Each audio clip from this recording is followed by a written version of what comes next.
It's time for the Phil Ferguson Show.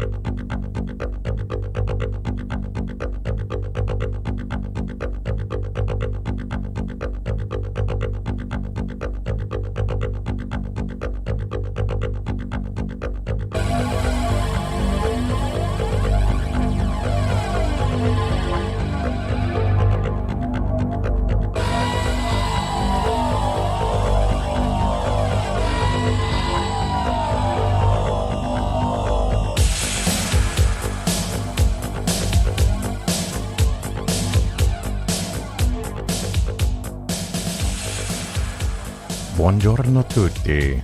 Hello, everybody. This is Phil Ferguson, and you are listening to the cleverly titled Phil Ferguson Show.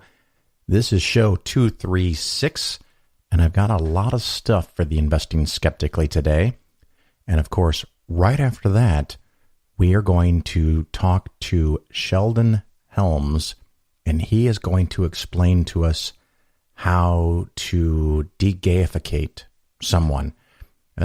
He is an expert in Christian ministries that promise to pray the gay away and other various assorted odd ideas that they think work. So hang on to that because I know you're going to enjoy it. Before we get into that, I've got a handful of questions and a couple of other things that I've gotten.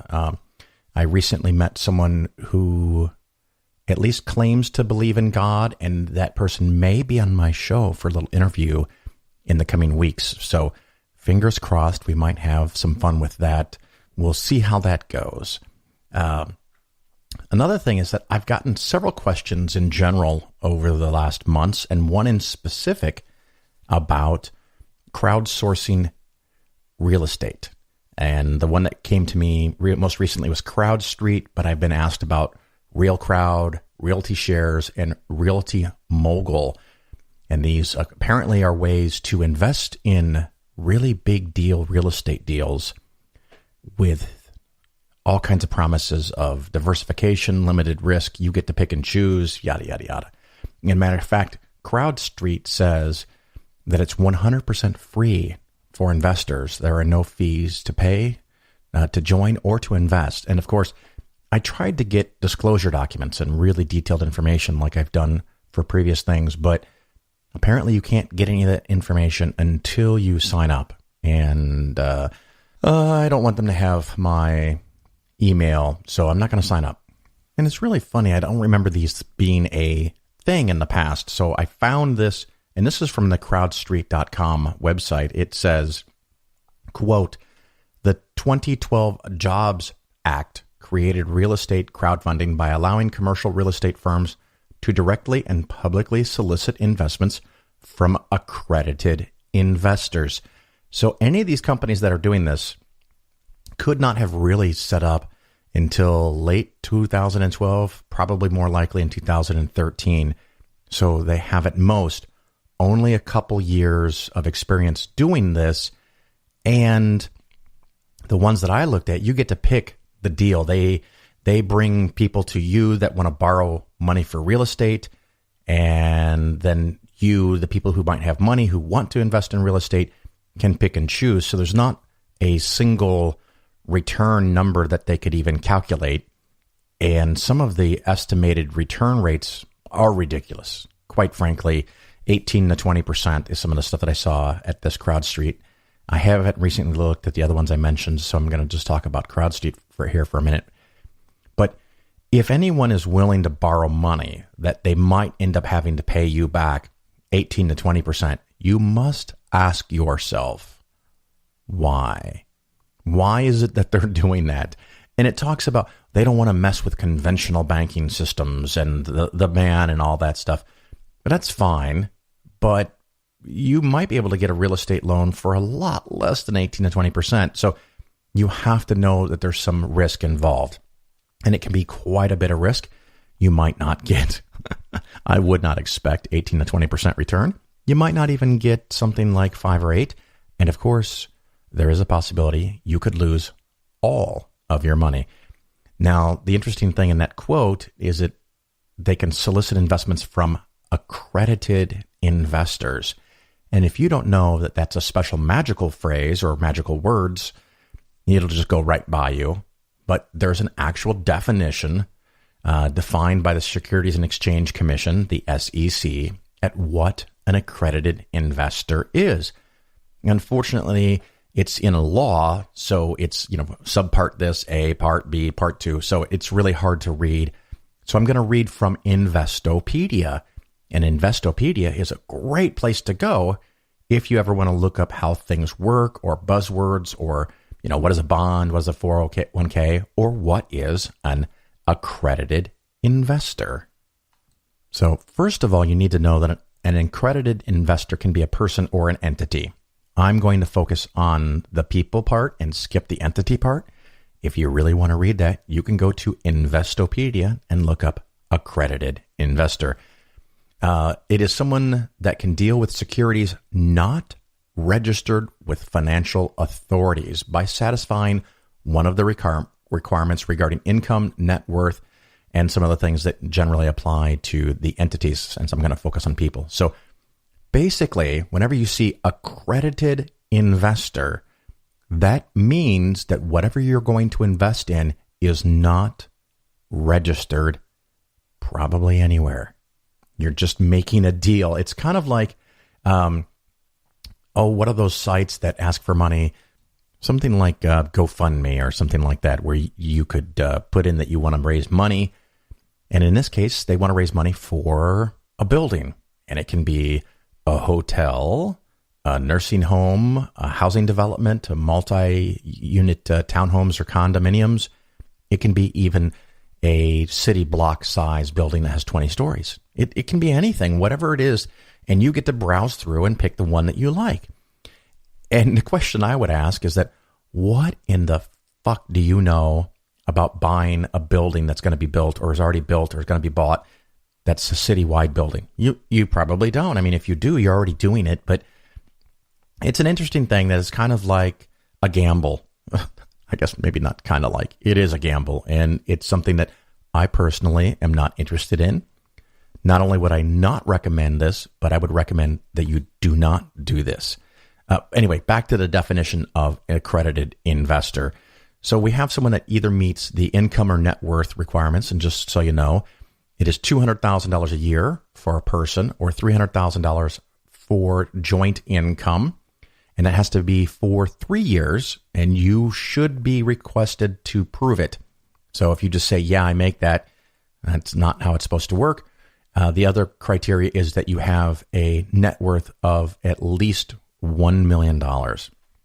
So the idea is that if you make a lot of money, or if you've been able to save and invest and get a little bit of a net worth, well, quite a bit of a net worth, $1 million, that somehow you know what you're doing.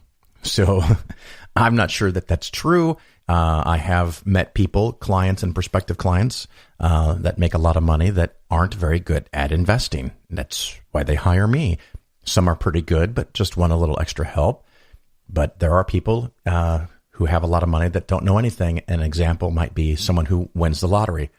As we know, statistics say that 80% of people that win $1 or more million from a state lottery, I think it was 80%, file bankruptcy within 5 years. So having money doesn't mean you know something. So that's an accredited investor.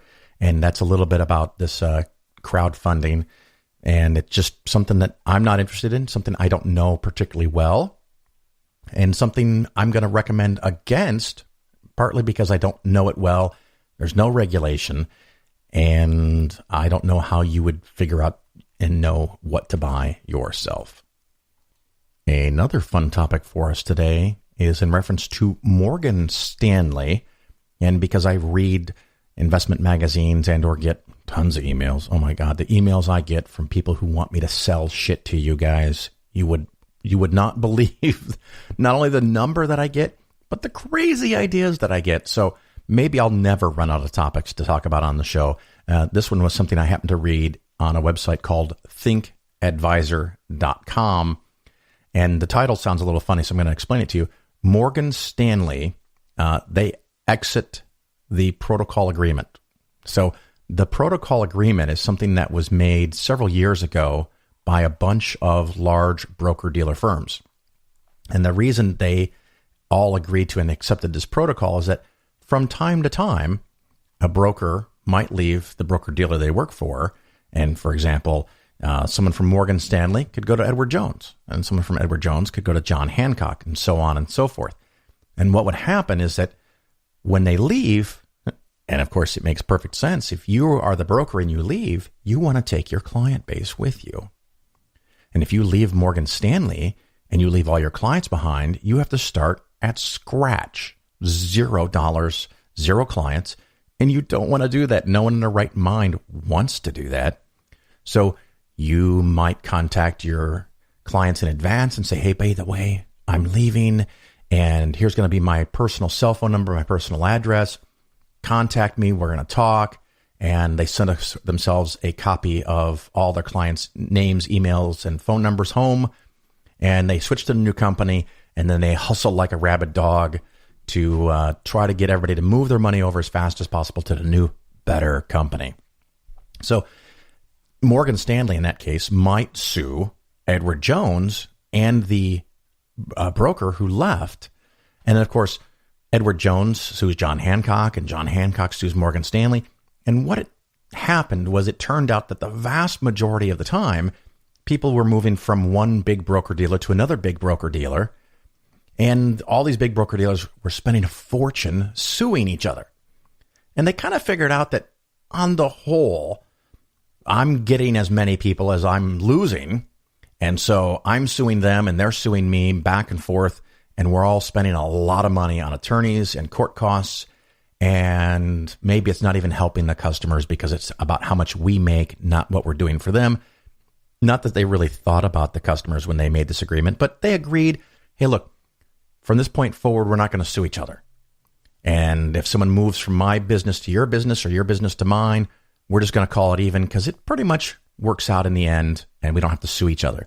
And it was all sunshine and rainbows and happy news in the very large broker-dealer business.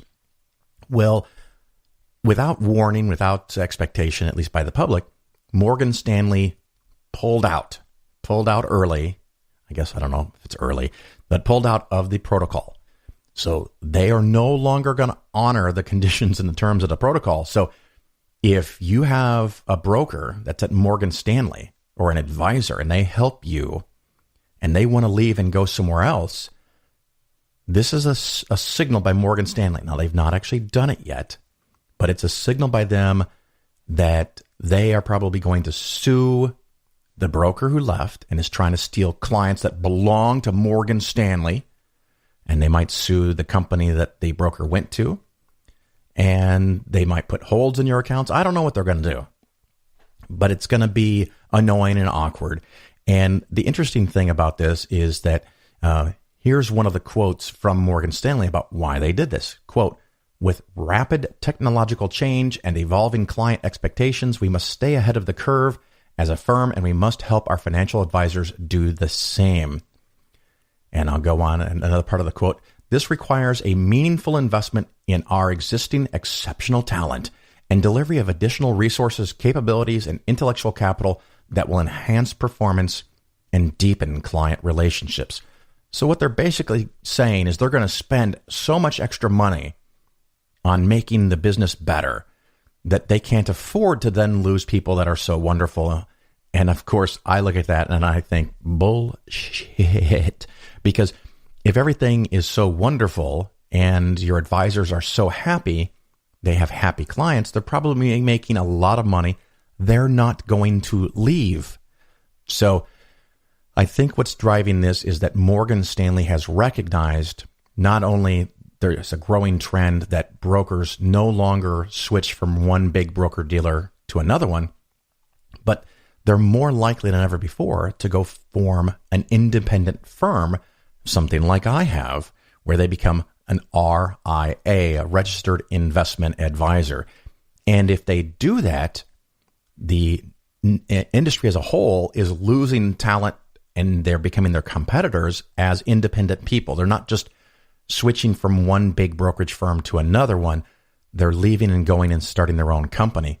So this is a big, big warning to anyone that works at Morgan Stanley that if you leave and go start your own company, we're coming for you. And I don't think this provides service to the client. This is a grab to keep the accounts that they have, to keep the revenue that they have. And it's not about serving clients. It's about protecting profits. And we'll see if other major broker dealers exit the protocol. It could be an interesting time, but it's something to keep an eye on if you have an advisor that moves or starts their own business.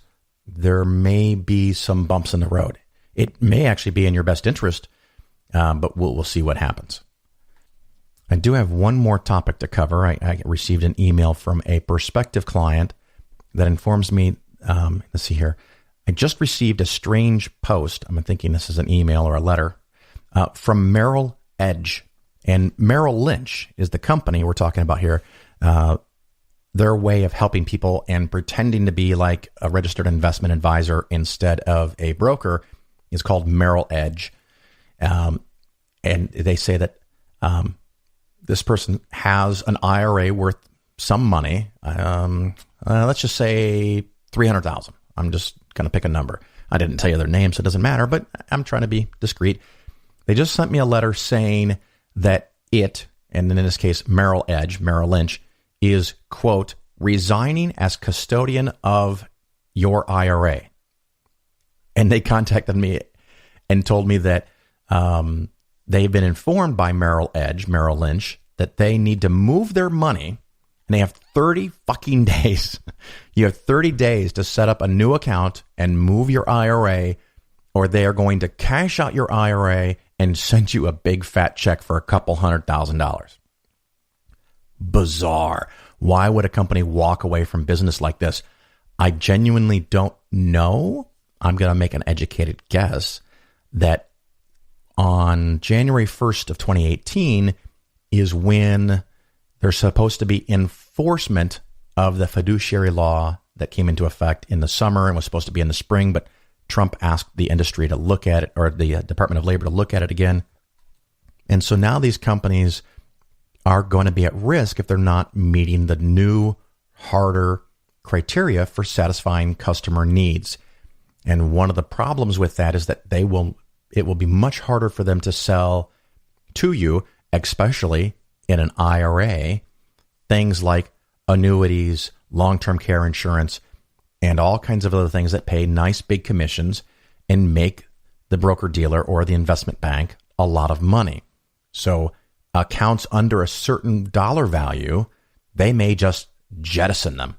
But to think that you've been paying for a service and that they contact you and they say, you have 30 days to move your money, or we're just going to cash out your IRA and send you a check. And by the way, if we cash out your IRA and send you a check, we're going to hold 20 or 10% of the money back for taxes. And when you get that check, if you do not handle it correctly, you as the individual citizen of the United States of America, you could be subject to a 10% penalty and adding the entire amount of that IRA to your income that year and paying a juicy amount of tax on it. So if you get anything like this, you don't know what to do with it, please contact me. I want to know if there's more of these. The email is Phil@Polaris Financial Planning.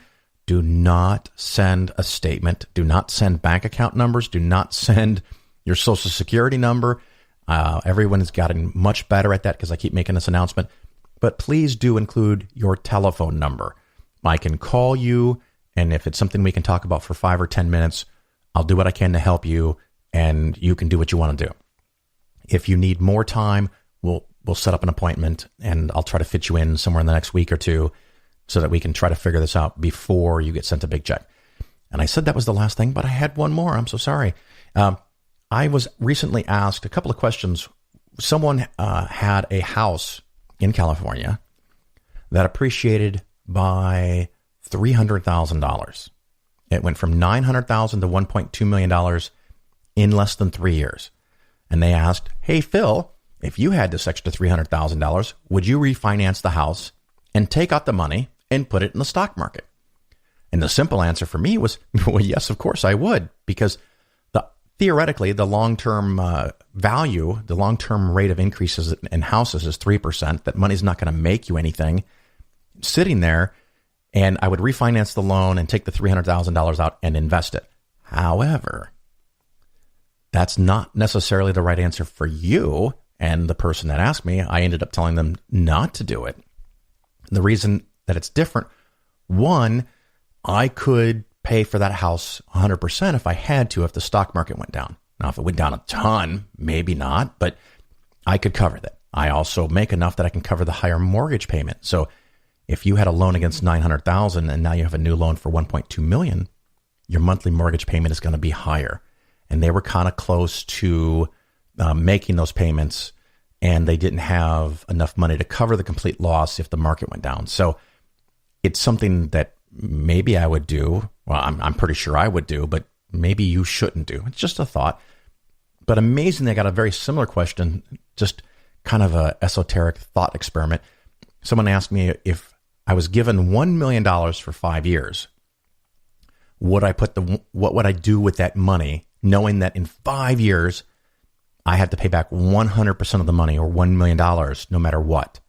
And so if you take a big risky investment, you could make a lot of money.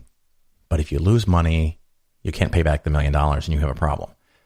So it was a very interesting thought experiment. I thought about it for a while. And again, my answer might be different than what you should do. But for me, what I would do is I would take 100% of it and put it in a nice stock index portfolio of index funds from Vanguard, mostly in the United States stock market, maybe some in international. And the reason I would do that is that if I'm looking at the 5-year rolling calendar year data, and you can find this on Wikipedia, just Wikipedia S&P 500, and you can see a table 2/3 of the way down the page of the performance by year and by 5 years and 10 years and 15 years, etc. And 84% of the 5-year time periods since 1970 until the end of 2016, because this year hasn't finished, 84% of the time you would have made money. So you only have a 16% chance of losing money. Well, now, how much could you lose? We're going to get to that. The average return over those 5-year time periods is around 10% plus or minus, which would turn your 1 million into 1.6 million. So you could pocket $600,000 and pay back the 1 million. That's really tempting. Now, the biggest loss over a 5-year time period is minus 2.35% per year. If that were to happen again, the absolute worst 5 calendar year time period, you would lose $120,000. So, am I willing to risk losing $120,000 for the very probable, the very likely and expected return of $610,000? I might only make $50,000. I might make $610,000. I might make a whole lot more. But the single biggest loss, which of course is no guarantee that the next 5 years might not be worse, but I have all this historical data. So the odds are you're going to make $610,000. The worst case is $120,000 lost. In case you're interested, the best 5-year time period, you had an average annual return of 28.56% per year. So that would give you a gain of about 2.5 million above the 1 million you started with. So in 5 years, your 1 million could turn into 3.5 million. You pay back the 1 million and you keep the 2.5 million. And if you're curious, that period was in the late 90s, the dot-com bubble. So again, unrealistically high expectation, and it happened only once. So the odds of you having that phenomenal of a return over the next 5 years is very small. 1 out of 50, 1 out of 57, 56 years, however many we were looking at here. But keep in mind that loss of 2.35% was also the single one worst return. So one could argue your odds are about the same. So that's what I would do if someone handed me $1 million for 5 years, keeping in mind that if I lost 120,000 or even more in a really unfortunate scenario, I could cover that. If you can't cover that, you might have to take a much more conservative approach, which can reduce your downside, but then it also dramatically reduces your upside. So something fun to think about. We're going to take a quick break, and we're going to come back and talk to Sheldon about Christian reparative gay therapy. I'm not sure what to call it, but we're going to find out all about it. So hang tight.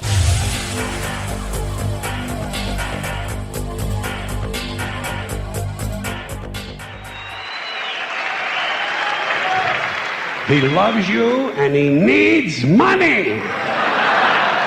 He always needs money. He's all powerful, all perfect, all knowing, and all wise. Somehow, just can't handle money. Religion takes in billions of dollars. They pay no taxes, and they always need a little more. Now, you talk about a good bullshit story. Holy shit.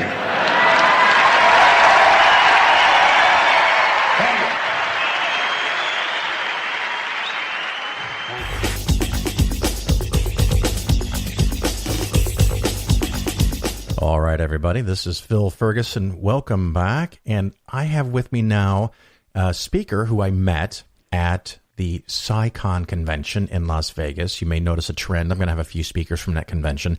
He did a really, really good talk that I found very educational and informative. So I wanted to make sure that my listeners could hear some of this stuff too. It is Sheldon Helms. How are you today, sir? I'm doing great. How are you? I'm fantastic. And like I said, you did give a talk at SciCon. And how did that come about before we get into the actual content?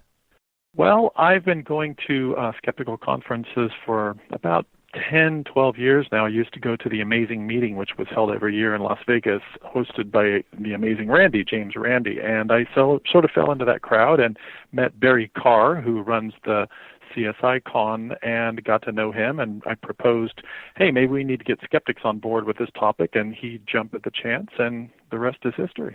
Well, that is wonderful. If I recall correctly, and I may not, so correct me if I'm wrong, your was a bit of a shorter talk. Was that correct? No, I think almost all of the talks were half-hour talks except for the keynote, who was given an hour long. So that was a bit of a challenge. I was a little nervous about that because as you saw, there's a lot of detail, and you could probably feel that I had to skip some of that detail, but I think the general feeling was that it went pretty well, and the message got across. So it's a bit of a challenge, but normally it's an hour-long talk, yeah. Well, I didn't feel like I lost anything, so if that helps you.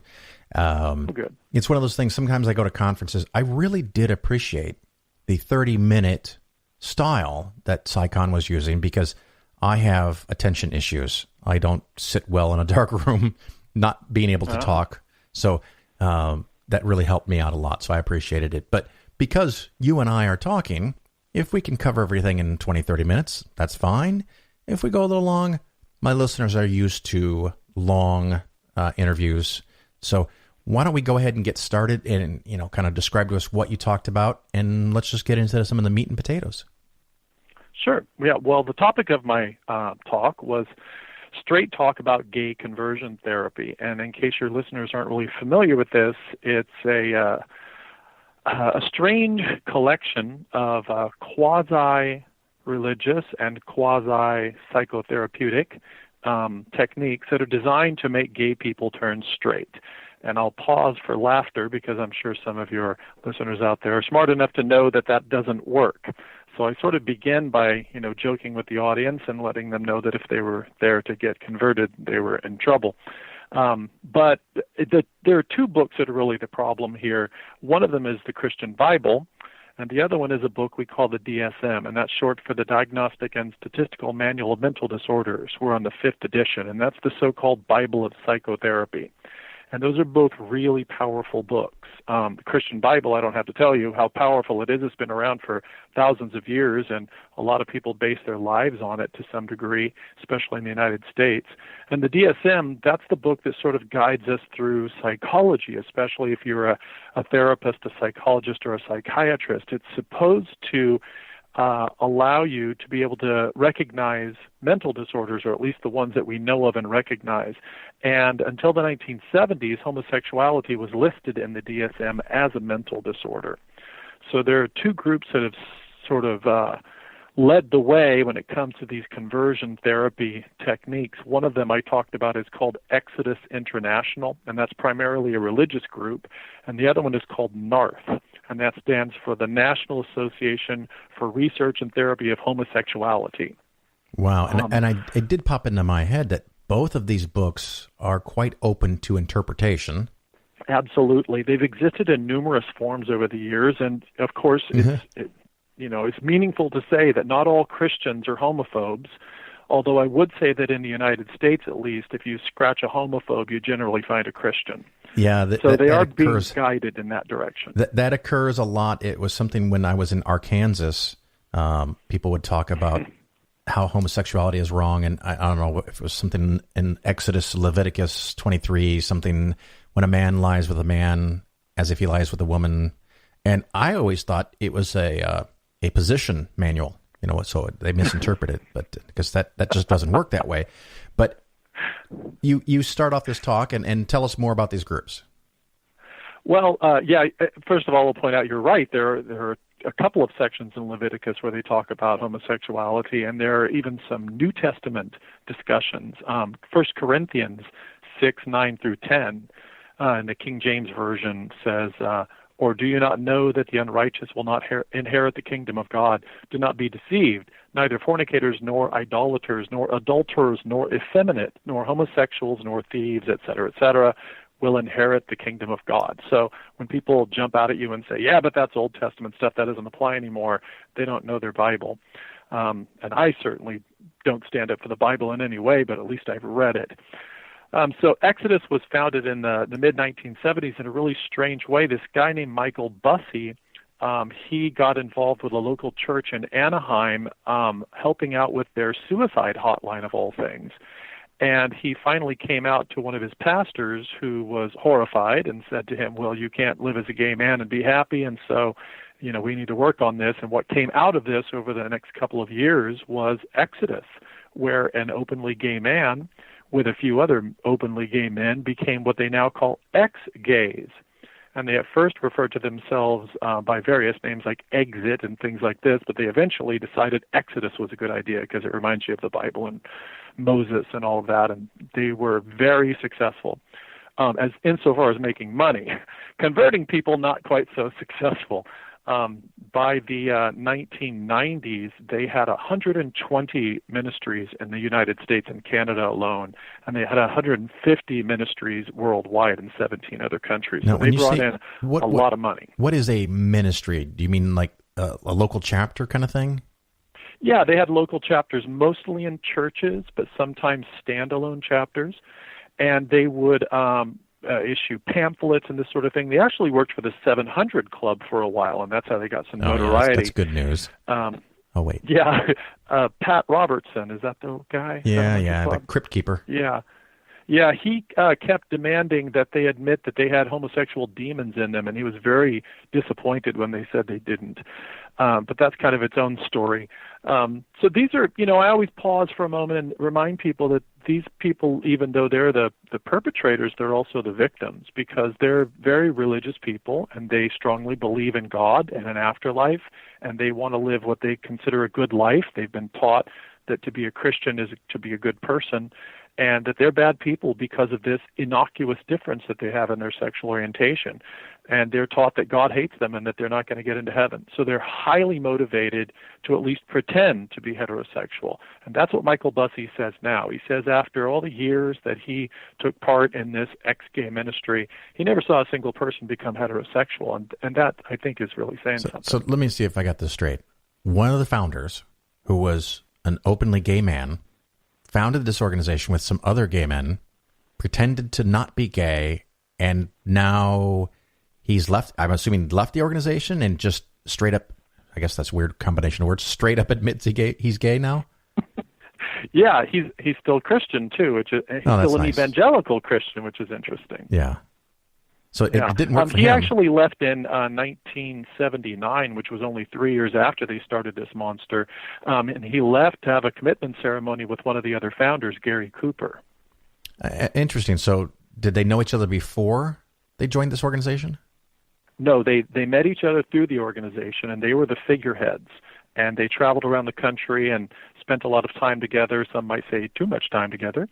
And they ended up falling in love and having a commitment ceremony, and they broke away from the group. And Gary Cooper has since passed away, unfortunately, but Michael Bussey's still around, and he still speaks out against this organization that he helped create. So it was kind of an accidental gay hookup place. Exactly, yeah, which some people would say they still are. They have some really strange techniques. I discussed some of them, and they kind of got laughs, and they are laughable. I mean, there's the old-fashioned pray the gay away, which is if you just pray hard enough, you'll become straight. And then they do these strange pseudo-counseling techniques, which look nothing like real counseling. It's not a shame and blame. And, of course, then we have the all-male retreats, which are counterproductive, if you ask me. Yeah. And strange language counseling where they tell you that in order to become heterosexual, you need to call other guys dude and bro and that sort of thing and engage in sports play, and that'll make you heterosexual. Is this the group that also does the hugging therapy?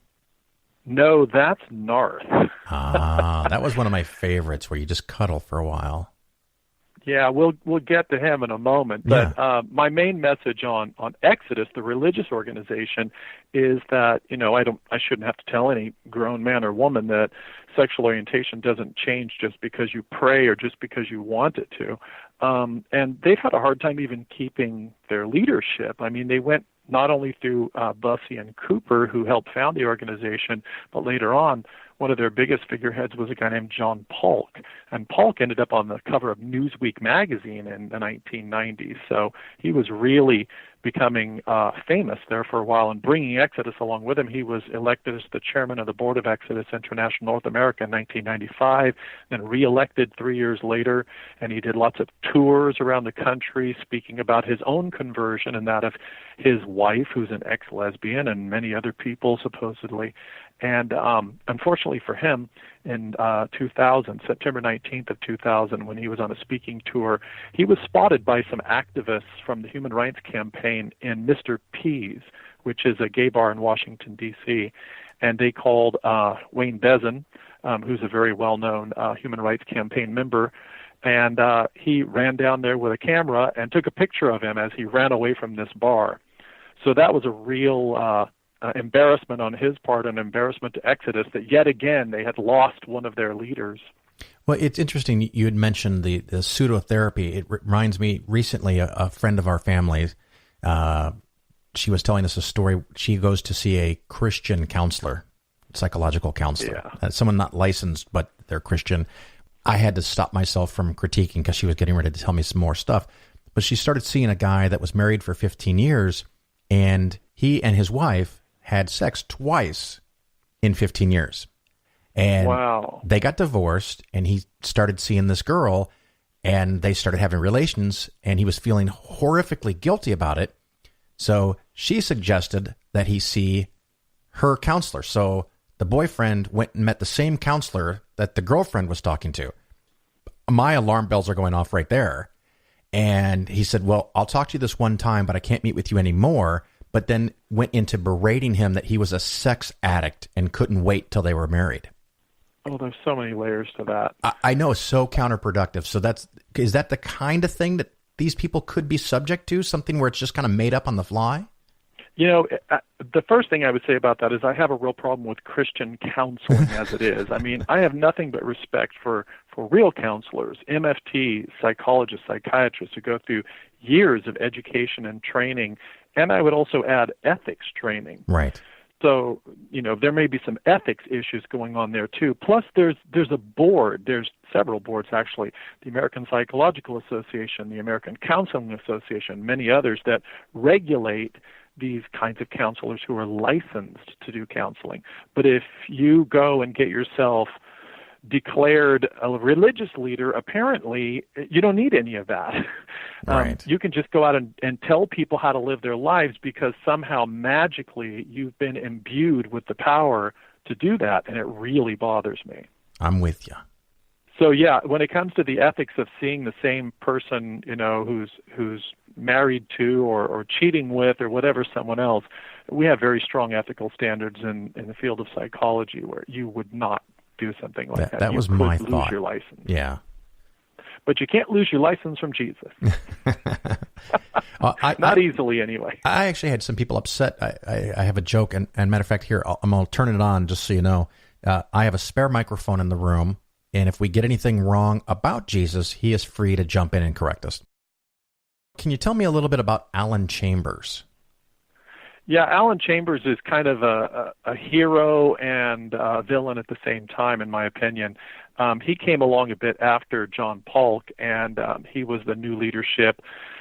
And he was famously interviewed by Lisa Ling on her program Our America on television. It's owned by Oprah Winfrey. And she asked him some really hard-hitting questions. And strangely, he asked her to come back and do another program. And he said he had a very important announcement to make. And that announcement was that he was shutting down Exodus International. So that was a real shocker for those of us who had been tracking this organization. He said that he had been speaking with his congregants and praying a lot, I'm sure, and he came to the conclusion that they were doing more harm than good, that he hadn't really seen change in people, and even though he remained committed to his wife, he's an ex-gay and she's an ex-lesbian, according to them, and they would be open to other people who want to live as heterosexuals, they would not be engaging in trying to convert people anymore. So this was heralded, around the country and around the world as shutting down of Exodus International. As you can imagine, I was, as a skeptical. So I watched their website for quite a while, and the first thing I saw was this announcement that they apologized and that they were shutting down, and that was in 2013. And then shortly thereafter, their website changed to something called Speak Love, which said that they wanted to establish trust, reduce fear, and inspire hope for gay people. And all it really had up was an email newsletter sign up, and later on an area where you could make a donation. So I kept watching, and in September of 2015, it changed to the Alan Chambers website, where you could go and hire him to give talks to your church group or other organization, and of course buy his book called My Exodus, which I don't suggest you buy. Right. So I kept watching for any kind of shutting down, and I wasn't seeing it shutting down until one day when I logged in and found that the website was no longer there, and the URL was for sale. So I bought it. You own it now? I now own the URL for Exodus International North America. That's so if you awesome. go to ExodusInternationalNorthAmerica.org, it automatically redirects to a video of me giving my talk. I love it. That is fantastic. Well played, sir. I thought so. A good use of my husband's money, I think. Indeed. So, the story continues, I guess, with Exodus. We don't really know what's going to happen with them in the future. They appear to at least have morphed into something that's not as dangerous as it used to be, but they've left a long trail of damaged people behind. I should have mentioned earlier what the danger of all this is. And the danger is that you've got very highly motivated, very religious people who really want to be heterosexual. That's a problem in and of itself, because that's about self-hatred. And then you have people who are motivating them toward their self-hatred and giving them a false promise, telling them that they can become good people. They're not already, of course, but they can become good people by going through this program or some program like it. Then when they fail, and ultimately they will fail, they can pretend to be heterosexual if they want to. They can try to live a heterosexual lifestyle, but that's not changing them in any way. Then we've got another problem, which is leaving them open to shame and disappointment and depression and possible suicidal tendencies. And that's the damage that I'm very concerned with, is that we're allowing organizations, apparently simply because they're religious or quasi-religious, to damage people in some way. And I don't think we would be allowing this if it were any other group of people. Yeah, and I that's awful, just simply awful. And it's one of those things that, the research that I have seen, and again, correct me because this is not my area of expertise, you, of course, are born with the desires that you were born with, and they are generally not that variable. They don't change. But I would go a step even further for me personally, is that if you actually did make a choice personally that you wanted to be with somebody versus somebody else, I don't care. It's none of my business. It doesn't matter to me. As long as they're adults and they're consenting, it doesn't involve me, and it shouldn't involve me. And why make people feel bad about what they want to do? Yeah, I agree with you completely. I think it's a double-edged sword. On the one hand, we don't really know what creates sexual orientation of any kind. But as you said, even if it turned out it were a choice, it would be an innocuous choice. So really, what's the damage? Unless you make up some magical damage and put it in a book that's thousands of years old, there is no damage whatsoever. In fact, with overpopulation, you could even make an argument, only half kidding, that gay people, since they're less likely to have their own children, are benefiting society. Right. Yeah, and I do know that I have clients that are gay or lesbians that sometimes they have kids and sometimes they don't. The ones that don't have kids, there's a lot of expenses you don't have to pay if you don't have kids. That's right. So it kind of becomes a little easier to squirrel away some money. And there's the gay uncle theory where, it's a male who makes money or hunts for elk or whatever situation you happen to be in who contributes to the tribe but doesn't take away by having children. Right. So, it's kind of all over the place. But you're right in that you say that most of the evidence that we do have about sexual orientation, however scant it might be, falls hard on the side of biology. We don't know exactly what that biology is. But then there are people in the gay community who get nervous about that kind of research, too, because they say, look, I'm not a pathology, so I don't want people looking into this like it is a pathology. And what if they try to find some kind of cure? What if they find out it's a gene we can remove? Or it's not going to be a gene, by the way.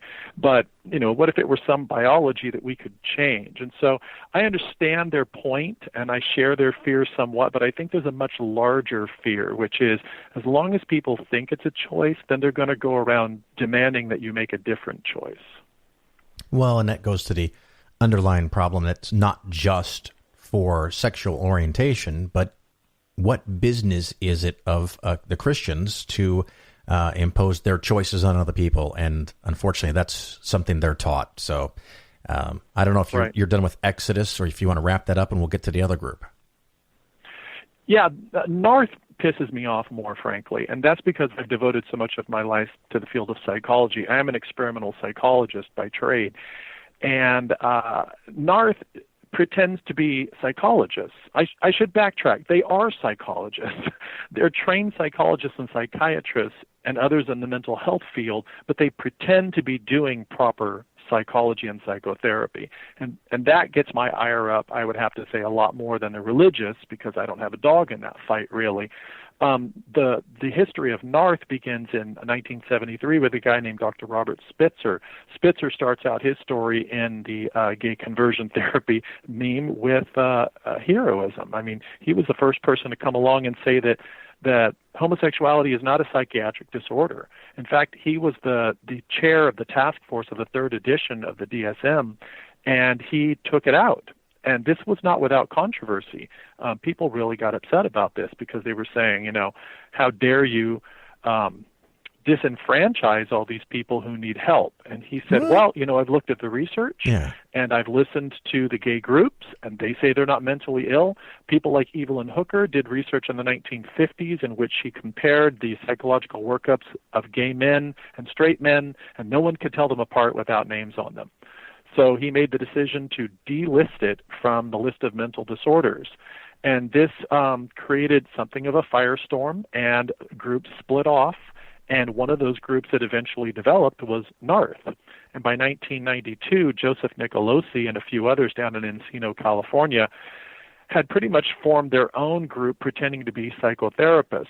They have a little bit of religion mixed in. They do suggest that men and women who want to be heterosexual join a church group, but they also talk a lot about some really wacky stuff, like playing in sports activities if you're a man, avoiding activities that are of interest to homosexuals, like art museums and operas and plays and things like that.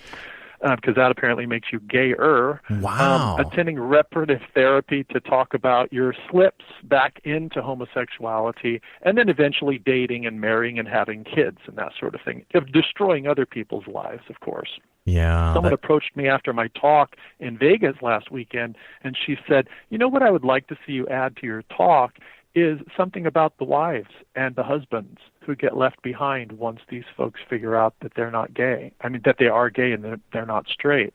And I said, well, if I had been given more time, that would have been a wonderful thing to add in. Well, it's something that I didn't have the time. I'm sure many of my listeners have but probably know somebody, because it's not that particularly common, but I've known people that have been in a relationship and it just didn't work out. And after they separated, one or the other realized that, they're on the wrong team kind of thing.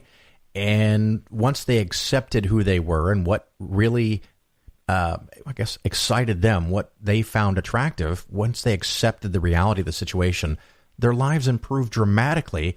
And the only times their lives don't improve dramatically is when there's some asshole around who's trying to say that they're wrong and make them feel bad about it some way. So the whole thing is a societal pressure.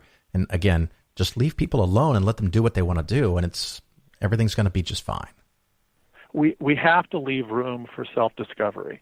And I think a lot of these folks who think that they have become gay have actually discovered that they were all along. I think that's what happens. And I make a prediction, too. I think that we're going to see less and less of that. I teach primarily people in their late teens and early 20s all the way up to their mid-20s. And it's astonishing to me to see each generation come along with a more open attitude toward things like sexual orientation or gender identity. They are either nonplussed by the whole idea or astonished that anyone would be homophobic. Now, granted, I live in the San Francisco Bay Area, but I think this is a national trend. Young people couldn't give a shit who you sleep with. They only care if you're a good person and if you're happy in your life. And that's the sort of thing I think you were talking about. We need to allow people to have the room to live their truth. I was at a family event, and I'm not going to get too specific here, but some relatives, and one of these relatives is about my age, but had a 12-year-old child. And we were talking about something, and I don't remember what the subject was, but at some point, just voluntarily, he's like, well, I like that, but I ain't no faggot. And I just stared at him, and I said, did you know that I was gay? And boy, his face just turned all kinds of colors. And I said, I'm not actually gay, but you never know who you're talking to. And that's a really bigoted thing to say. And he just got up and left the room. But good for you. Well, it's one of those things, sometimes you got to call it. But I haven't heard that kind of thing. And now they live in a different part, in small town kind of thing. And sometimes small town America is a little slower to get up to speed, I guess, in civil rights and freedoms. But it really kind of shocked me because I haven't really been exposed to that much living where I live. But I also live in a bit of a bubble. So, well, we're moving quickly toward the kind of society where that sort of thing will be punished immediately. And it was by you that time. But hopefully his peers will start doing that as well. In the same way that if he were to use the N-word in his peer group, people would at least shy away from it and say, oh, my God, keep your voice down. And at best, say to him, that's not okay. You don't say that around me, whether there's a black person around or not. So I think we're quickly moving toward that. People who don't help are people like the guy you mentioned earlier that I'll tell you about now. Richard Cohn was his name. That's the one you were thinking of. He's the president of the International Healing Foundation. And he was one of these people who regularly cites the Nicolosi guidelines I just talked about.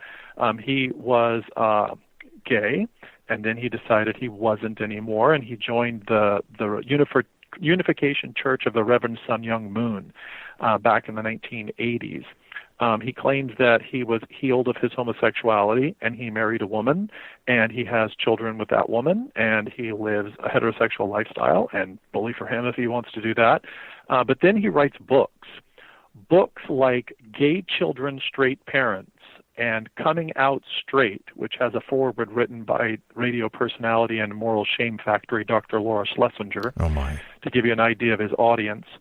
And perhaps most horrifyingly, Alfie's Home, which is a children's book that teaches people, including kids, that homosexuality is created by overbearing mothers, distant fathers, and uncles who molest you. Oh. And there's actually illustrations in the book of a little boy in bed with a apparently disrobed man, and it tells a story about how he got molested, and after that he was gay. Wow, there's lots, like you said before, there's lots of layers of wrong in that. It's really sickening. It perpetuates the myth that homosexual men are pedophiles. And the truth is, the prototypical pedophile is a middle-aged, white, heterosexual man married with his own children. So the idea that gays and lesbians are dangers to children is laughable, because the statistics bear out that that's absolutely not the case. Kids are safer around gay people than they are around straight people, no offense. Yeah, I've always said that the only group of people that we know are pedophiles are pedophiles. That precisely. That's it. But yeah, obviously, if that's something that interests you, you probably should get professional help, because you don't have a consenting adult involved, and that's inappropriate. Just exactly. To make sure we're clear here. And more recently, we have Kevin Spacey trying to, quote, hide under the rainbow, where he's been called out by apparently more than one person in Hollywood for coming on to or doing something untoward toward teenage boys. And now he takes this opportunity to come out as gay. And I thought, okay, first of all, these are underage kids, so that's not the same thing. And in my opinion, he's only trying to hide under the rainbow so that he's hoping that the gay people will come out and support him. And so far, that has not worked. Oh, I was going to say that I can't imagine he's thinking that's going to happen. At best, he's probably thinking the straight people will be shamed into criticizing him because it's now socially unacceptable to mock or harass gay people, and so he can kind of swiggle by. But who knows what his real motivations are? Yeah, who knows? I want no part of it, believe me. I'm there nothing with to you. do with me or you. Yeah. Well, Richard Cohen is the one that I showed the video of, who uses some really bizarre and very ancient techniques. These go back to Freudian stuff. The idea that you are a gay man because your father didn't love you and show you enough affection, the distant father idea, and the overbearing mother. And these are really ancient ideas that go all the way back to a guy named von Kraft-Ebing, who was obsessed with sexuality and wrote his magnum opus, which Freud read, and based some of his early theories on, all of which have been discredited. Cohn does holding therapy, and this is when he, as the therapist, cradles and holds the grown man in his own living room on his couch, as we saw in the video, and just holds him like you would an infant almost. And I don't know how long he does this. I certainly wouldn't want to take part in it. But they say it's a non-sexual thing, and I take his word for it. Yeah, and maybe that's intended. Odd. Yeah, that I don't know. That the therapist doing that sends off alarm bells for me. But what do I know? Yeah, it's creepy at best. I mean, my fear is that a lot of the audience looks at it and they see two men being gentle and physical with each other, and maybe that's why they're horrified or laugh or whatever. But my hope is that what gets across to them is that he's using these techniques that are so far out of left field or on Mars. I mean, no one in the field of psychology should be taken seriously if they're doing this. And in fact, he's not in the field of psychology anymore because he's been banned for life from the American Psychological Association and the American Counseling Association. Well, that's nice. That's who you want to go meet to solve your problems. That's right. So he's not a licensed therapist, so he makes his money operating this International Healing Foundation as a nonprofit. It's a 501c3. So you don't pay your therapist. Instead, you make a donation to the foundation, and then tax deductible, and then you get your therapy from him. So it's a little bit of a game. Yeah, a little money shell game. That hey, I talk about that almost every week on the show. Yeah, I bet. The bad luck stories, I mean, the really dark stories are stories like people like Sam Brenton. Sam Brenton's been a very outspoken opponent of ex-gay therapy, and he just went through hell. I mean, his parents were itinerant preachers when he was growing up, and there was this episode where he told his father and mother about a Playboy magazine that some of the boys had, and he saw the naked women in it and didn't feel anything, so this freaked out his father, and his father started getting physically abusive with him, and this started a cycle of physical and mental abuse that it landed him in a gay conversion office with someone who wasn't a real doctor. We're not really sure who he was, but he claimed that he was going to help him. And so he did things like putting ice on his hands and it didn't harm him physically, but it was painful. Putting ice on his hands, blocks of ice, and having him watch gay pornography, and then eventually putting wire coils around his hands, which he connected to a car battery, and he would heat them up to burn him or to make him feel pain whenever he looked at homosexual images. And when that didn't work, the last few days involved inserting needles underneath his fingernails and connecting those to a car battery. And these were, of course, ineffective. They didn't have any effect on his sexual orientation, but they did affect him emotionally and psychologically. I mean, he's in some ways still very damaged. He says that he's still suicidal from time to time. Interestingly, he's still a Christian. That's a really interesting thing for me as a psychological thing. But he says that he finds it difficult to even be touched by men now. He's still very openly gay, but he says if he even so much as shakes hands with a man or hugs a man, say after a church service or something like this, he said he has to do this strange mental trick where he tells himself that he's doing it, that he is instigating the physical touch, because sometimes he still feels the shock or the pain. And he says, if I feel as if that person is doing this pain to me, then I may never be able to touch a person again. So I take on the responsibility emotionally and psychologically. And that's just so sad to me. No, that didn't help him in any way. And matter of fact, I think he's now damaged and needs real professional help. But gosh, that's rough. Yeah. Kids like Raymond Buys in South Africa died at some of these camps.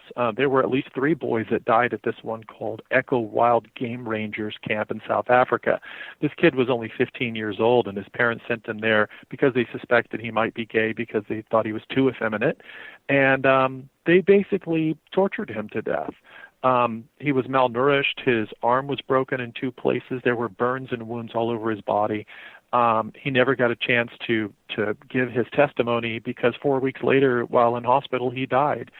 And there were people at the camp, other young men, who said that for some reason Raymond was chosen for particular torture. They tied him to his bed with chains. They forced him to eat his own feces. They would put a pillowcase over his head and shock him with electric cattle prods at night. Later investigation found that 2 other boys had died at the camp in 2007 and had been declared heart attacks. Now, these were teenagers, 18 and 19 years old, so the chance that 2 boys would have a heart attack at this camp is pretty low. So there was a court-ordered autopsy, an exhumation, and they found that the boys had actually died of suffocation. So there's a good chance they were strangled to death. And the leaders of the camp were later arrested, but of course these kids are still dead. Yeah, you can't undo death. That's pretty permanent. That's right. So we're finding some hope here in the United States. There are some states that have passed laws. There are 9 states that I know of that have passed at least partial bans on gay conversion therapy. Unfortunately, in my opinion, they don't go far enough. They're a good start. The bans are only for licensed therapists, so those pastors and preachers and priests and things we talked about earlier, still fair game. They can do whatever they want. The law doesn't apply to them. And it only applies to people under the age of 18. So people over the age of 18 could still ostensibly get subjected to gay conversion therapy, even from a licensed therapist in some cases. So it's my hope that in the future we'll have an outright ban in all 50 states. Did you say it didn't apply to teens? No, it only applies to people up to the age of 18. So if you're 18 or older, then these bans don't apply to you. You can still go and get this therapy. Well, why would it? Okay. I get it. I get it. I don't like it, but I get it. Yeah, and so there is some good news, though. People have been very creative in the ways that they've gone about attacking these groups. And one of my favorites that you'll appreciate, they attack them from a business standpoint. This was a group called Jonah, and Jonah stood for Jews Offering New Alternatives to Homosexuality. These places are really creative with their acronyms. They were founded in 1990 by a man and woman who both had sons who were gay, Elaine Burke and Arthur Goldberg. Goldberg is the former treasurer of NARTH, by the way, and he went to work for them after a felony conviction involving his work as a municipal bonds manager on Wall Street. Very nice. And he had a license. Yeah, a nice guy. He had a license to practice relationship therapy for about a minute, and then the APA found out he lied about his felony conviction on his application and revoked his license. So this was a much smaller operation than Exodus or NARTH, but the reason I'm bringing them up is because their fate may offer us some hope. They were shut down a couple of years ago in a rather interesting way. The argument in court wasn't simply that they were wrong about homosexuality. Instead, plaintiffs sued them claiming fraud under New Jersey's consumer protection laws. So the lead plaintiff was a guy named Benjamin Unger, and he said that Goldberg and others at Jonah claimed a 65 to 70% success rate within 2 years. A specific claim has been made. Yes, and they couldn't follow through on it, and Unger and his lawyers could prove that they couldn't follow through on that. So there was testimony about bizarre psychotherapies involving a tennis racket and holding therapy and the sorts of things we're used to seeing with other people like Cohn. But it took less than an hour for a jury to come back with a unanimous verdict of guilty on all charges, and Jonah was given 8 weeks to shut down, so they no longer exist.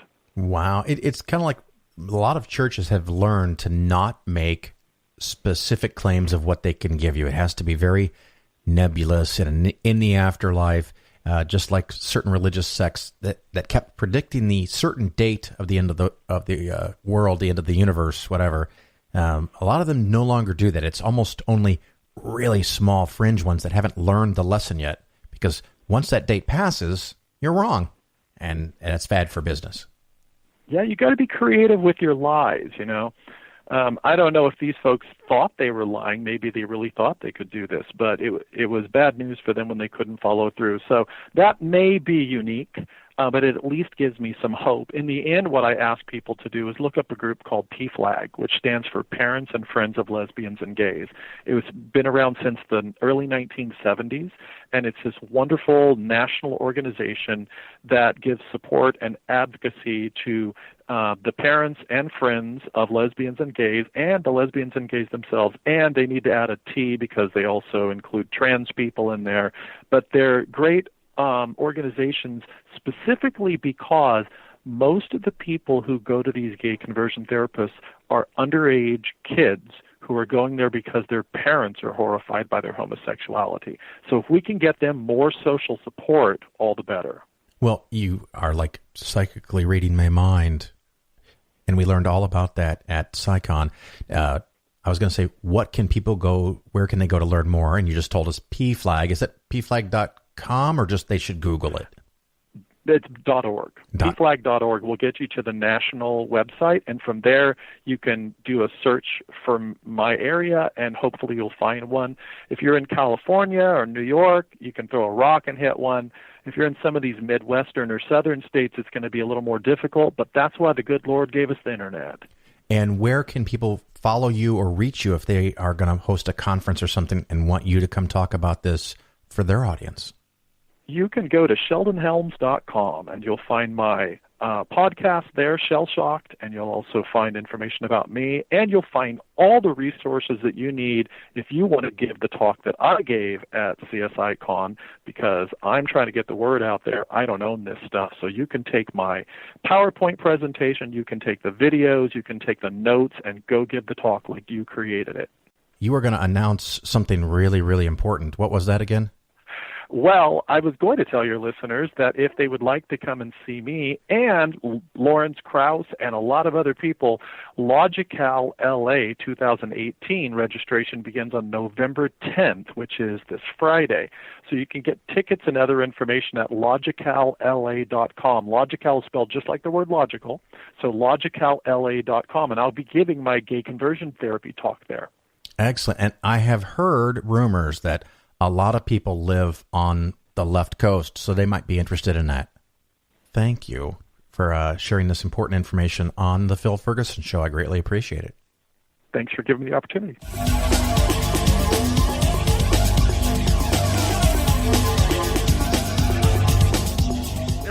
Says slavery has to be considered in context. What's more relative than that?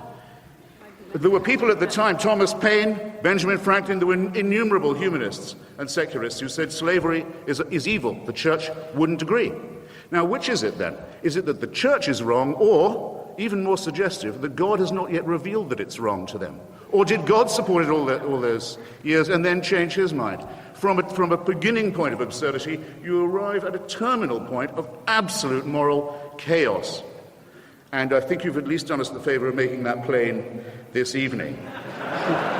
God, in short, God did not make man in his own image. It is precisely to the contrary. Mammals and primates made many gods and many churches in their own rival images.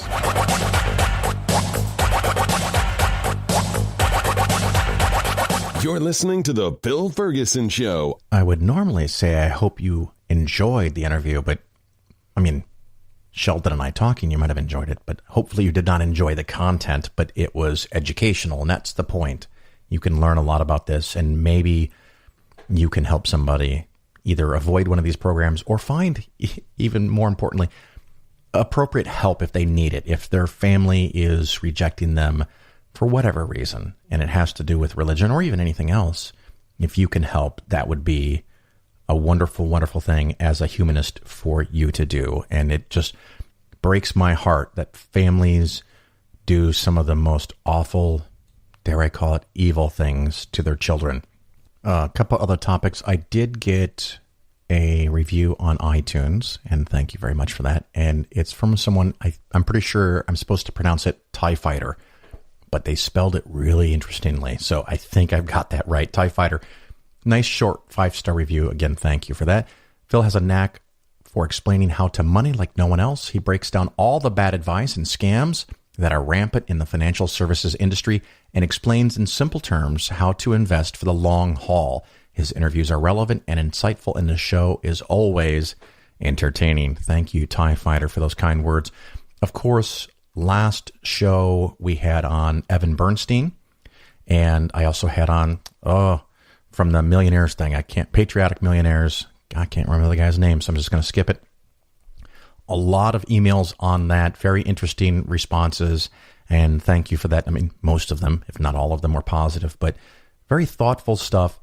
The idea that these proposed tax simplification or tax cuts are going to save the average American on their taxes is comical. And one of the things that neither one of the guests nor I mentioned, and it has come to my attention, is that the lower tiers phase out over a few years. So if you're one of those people that make 30, 40, 50, 80 grand a year and you think, yay, I'm going to make a few $100s or even a couple of $1,000s in savings, it's going to go away.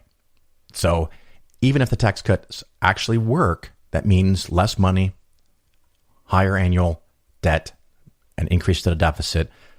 And I'm concerned that if it passes and those things happen, not only are there going to be huge tax cuts to the wealthy, the Republicans are going to turn around and now insist that we stop giving money to people who are mooches on the system, people who are sucking us dry, like those evil, evil vets. And I don't mean people that care of animals, but veterans who now need a therapy dog because they have PTSD. And that's one of the programs that apparently is about to be cut. And we also have the CHIP program where millions of kids may lose their health insurance in the next few weeks. So a lot of crazy things, and I'm not happy about it. Ironically, as I pointed out in the show, I could get a pretty substantial tax decrease myself, personally. Would I like that money? Sure. Will I give a generous portion of that away to help some people out? Probably. I mean, I'd like to think that I would, but you never know until you have this extra money. But as much as I don't want to say this, it's not that I don't want the money, but I think people that make a lot of money owe a debt to society. And people that have made a lot of money should pay a higher tax rate. Every once in a while, I'll get someone that contacts me and says, Phil, you're talking about the redistribution of wealth. Yes, that's exactly what I'm fucking talking about. People that have done really, really well in this system, people that have had great families, great parents, great education, great opportunities, really kind of almost everything handed to them. Okay, it's not everything. Did they work hard? Of course they fucking worked hard. But I have met people that work really, really hard and make less than $30,000 a year. And it's not because they're not trying. Just sometimes things don't break your way. And when things go your way or you have a lot of advantages, I think you need to recognize that. I had the most wonderful parents and a pretty stable family life. And they helped pay for a lot of college. And yeah, I worked hard at college and at jobs. And someone just pointed out to me recently when I was telling some things about my story. Up until a few years ago, I almost always had 2 jobs, even though I was making good money. And one of them was often DJing weddings, but I would do 2 jobs at one time. It's been a long time since I've worked less than 40 hours a week. Even now, with the job that I have, which is great fun, I always work more than 40 hours a week. Well, not always. There's some weeks where I went to Vegas. That was great fun. But most normal weeks, I work considerably more than 40 hours a week. And a few days ago, someone wanted to talk after 10 o'clock, and we talked till 11 p.m. I like my job. I enjoy it. I don't really consider it to be hard. I don't consider it to be work. If anything, the biggest problem I have is that my office is 15 feet from my bedroom. So I just walk down here and start having fun, and I forget that I have to go outside and walk or do something physical. So I got to focus on that. But anyway, I don't know what my point is anymore. I'm fucking rambling. So I'm just going to wrap up that little topic. And of course, going to my next one, I went to a TEDx event. And most of you, I'm sure, really close to all of you, know what TED is. And these are these 20-minute talks, and you can see them on YouTube, and you can go and see real TED Talks. Well, there's this thing called TEDx, where you can apply for a license and run a TED-styled talk on your own independently, following a bunch of guidelines, but TED's not responsible, which is their way of escaping liability in case something goes wrong. My wife and I went to TEDx Naperville, and oh my goodness, was that fun. It really, really shocked me. Now, I go to a lot of conferences, and a couple years ago, my peak was 14 secular, atheist, skeptical, humanist conferences. And this was funner. I almost embarrassed to say that. And there was a couple things that made it really fantastic. One, the talks were supposed to be 20 minutes. Some went over, some were considerably shorter. So that really works for me because I have an attention span issue. I don't want to sit for an hour at a time and see 10 speakers over 9 hours. They also had breaks. So they would do 6 or 7 speakers. So that would take, 2 hours? And then they have a 45-minute break. Then they do an hour and a half to 2 hours and they have a 45-minute break. And during the break, they had little fun activities that you could do, things that you could see, food that you could sample. And there's always stuff going on. Another thought for anyone that's organizing a conference, the name tags were ginormous. I mean, they must have been 8 or 9 inches across and 6 inches tall. And they just had a little string with alligator clips that clipped them on. And so a big favor for me, someone with poor vision, I could read everyone's name very, very easily.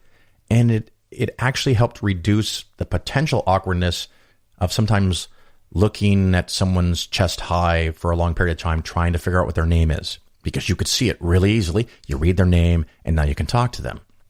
So it kind of eliminated that, and I could read all the names. Also on the bottom of the badges, it had a question. And I don't know how many questions there were. I'm sure they recycled some of them, but like mine was, why are you here? And so someone could ask me, why are you here? Or if I don't know what to say to somebody, I could look at it and go, why are you here? So it's a conversation starter. Like, we're constantly encouraging you to meet people you've never met. And they did a raise of hands of people who were first timers, and they told anyone that had been there before, go find the first timers and talk to them. So you felt included, which, something that churches do. And by the way, it was in a big church in Naperville. But a lot of these activities, they had a company that came by and had free coffee, unlimited, high quality coffee all day. They had hot coffee and iced coffee, different flavors, and just boy, that was fun. That was neat. And food and crackers and cheese and vegetables. And they had a company that had sausages, and they had candied bacon. And a good portion of the speakers were different and entertaining, like comedy stuff, like I've seen at a lot of atheist conference, but it was in the middle of the day. It wasn't reserved to the end of the night. It was just one of the things. And different musicians. They had someone who actually, my wife and I, the reason we went is Ralph Colvert, who is the lead singer for the band called The Bad Examples, who my wife in particular, but I also have known for almost 30 years. He came up and did a session, and I think he went a little long, but no one cared, by the way, of how to write a song. And he wrote a song right in front of everybody with words that people threw out and numbers that they threw out so he could pick chord designations. Great stuff. And in between were those really deep and profound and thoughtful talks. And so I'm thinking to myself, can we do this for atheism? Can we do this for secularism and humanism, where we have those deep, profound talks, and those talks about what the attorneys are doing, and the talks about how someone was hurt and evicted by their parents, and the wrongs of Christianity and Islam, and things about the Bible, but we mix it up with someone who comes up and plays an instrument or sings a song or does something, and there's lots of breaks and entertaining times, fun things to do. The other thing that was kind of unique about this is it went from 1 p.m. to 7 p.m., and then they had a meet and greet afterwards that lasted for an hour, hour and a half. That maybe could be longer if it was in a hotel where you could stay and everybody would be there overnight for one night. But most everybody was local and drove home. So you didn't have a hotel expense. You didn't have any food expense because it was all covered. And the entire thing cost less than $100. I don't know how they do it. I don't know the budget details or if that would actually apply, but some things to learn. So my request, if you have anything to do with putting on or volunteering or sponsoring any kind of secular convention in any way whatsoever, I'm begging you, please find a local TEDx conference in your area, because they're all different. Now, apparently Naperville is top tier, like one of the 5 best in the United States, if not the world. So not all of them are going to be this amazing, but go and get some different ideas, some different speaker ideas. Anyway, I just really enjoyed that and wanted to share that with you. Go check out a TEDx event. Find one. I'm sure if you Google it, you can find one near you in the next few months, and go and enjoy it. And hopefully you'll have a great time, and maybe you can come up with some ideas that you can use for your conference. Again, my show is way too long. I keep trying to get it under an hour. Maybe I should just stop, because it doesn't often happen. Anyway, I'm going to wrap up there. I have several months off with no conferences and lots of family events. And of course, we got Christmas coming up, and we're going to enjoy the heck out of that. So hopefully in the spring or summer, somewhere next year, I'll see you at a conference. If you are putting on a conference or know someone that is, or you're going to a conference, please help me contact them or help them contact me. The email phil@polarisfinancialplanning.com. I would be delighted to have on a representative to talk about the convention and how freaking cool it is. Until then, ciao.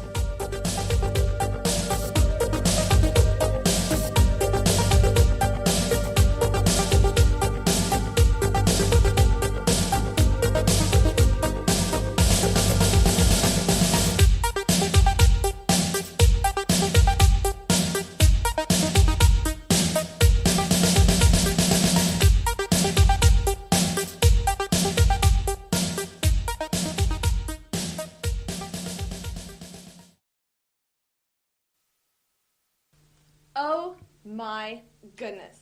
Becky, look at her Bible. It is so huge. She looks like one of those preacher guys' girlfriends. But who understands those preacher guys anyway? They only talk to her because she looks like Mother Teresa. Okay. I mean, but look at it. It's just huge. It's gross. She just looks so righteous. I like big Bibles and I cannot lie. You Christian brothers can't deny that when a girl walks in with a KJV and a bookmark in Proverbs, you get stoked. Got a name engraved so you know this girl is saved.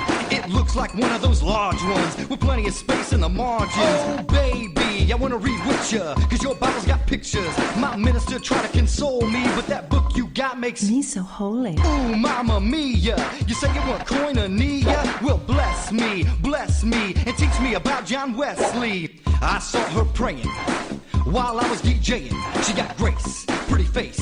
She ain't going down to the bad place. I'm tired of heathen guys saying they like pocket size. As the average Christian to take a look, she got a pack much book. So fellas, have your girlfriends got the book? Oh yeah. Well, read it. Read that holy book. Baby got NIV with the ribbon bookmark.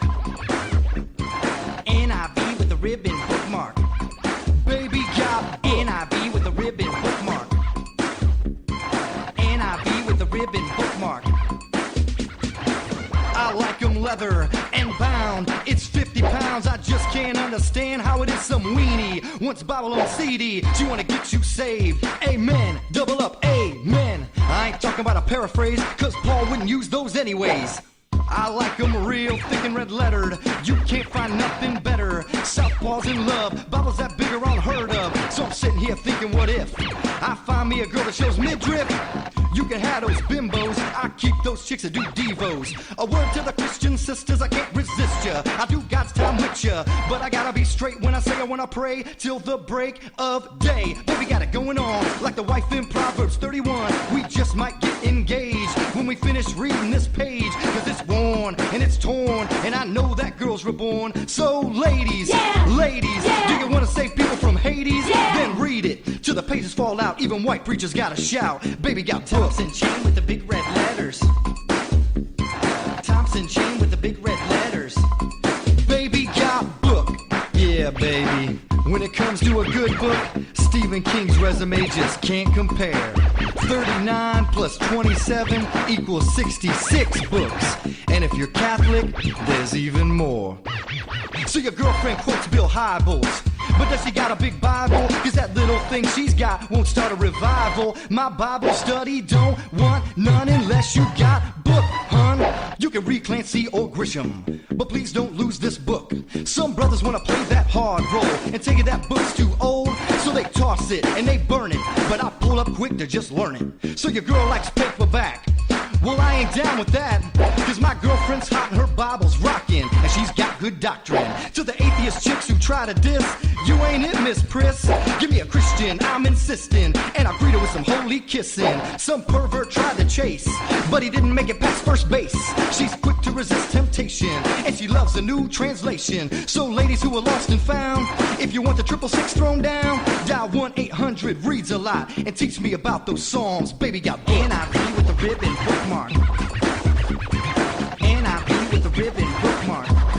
Baby got Thompson chain with the big red letters. Thompson chain with the big red letters. Bible Cows Knowledge, but you still got book. Bible Cows Knowledge, but you still got book. Bible Cows Knowledge, but you still got book. Bible Cows Knowledge, but you still got book.